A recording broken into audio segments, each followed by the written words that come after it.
Viktor Frankl is a significant historical figure for many reasons. His life serves as a testament to the human spirit, but unfortunately it's also a reminder of the cruelty of mankind. Viktor Frankl survived 4 different concentration camps and witnessed horrors most of us can't ever imagine. Yet through it all, he still maintained his freedom to choose how he responded to his circumstances. After narrowly surviving the concentration camps, he continued his work as a psychiatrist and wrote the best-selling book, A Man's Search for Meaning.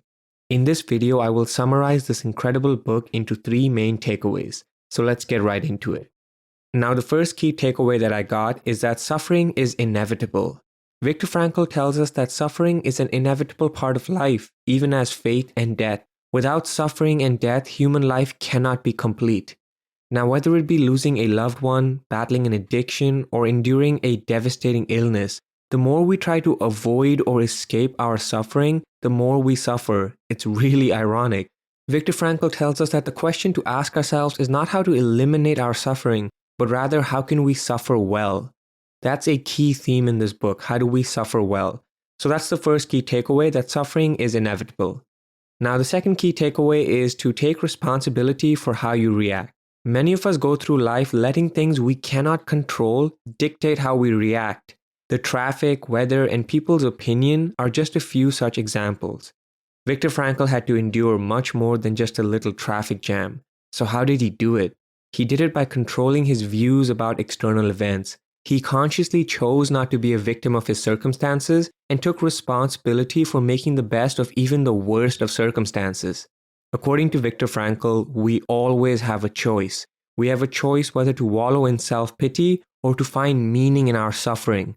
Unfortunately though, for most people, the default response to a given stimulus is unconscious or automatic. This in turn results in rash and impulsive behavior. The idea is to always ask yourself, how can I bear this situation nobly? So that's the second key takeaway, to take responsibility for how you react. Now, the third key takeaway is logotherapy and finding meaning.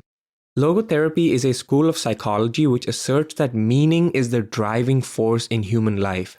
According to Viktor Frankl, if you don't have meaning in life, you will find it extremely difficult to endure life's inevitable hardships and suffering. More specifically, according to Viktor Frankl, motivation for living comes from finding meaning in life.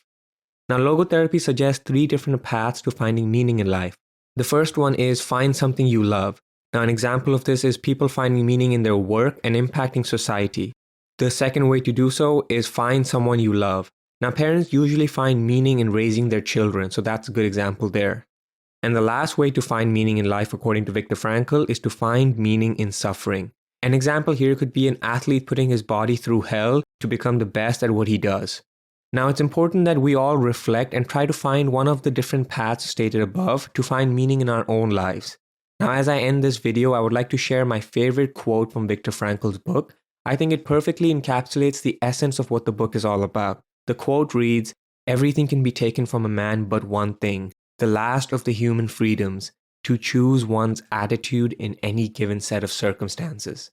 So with that said, that's the end of this video. I hope you enjoyed this book summary and you are one step closer to finding meaning in your own life.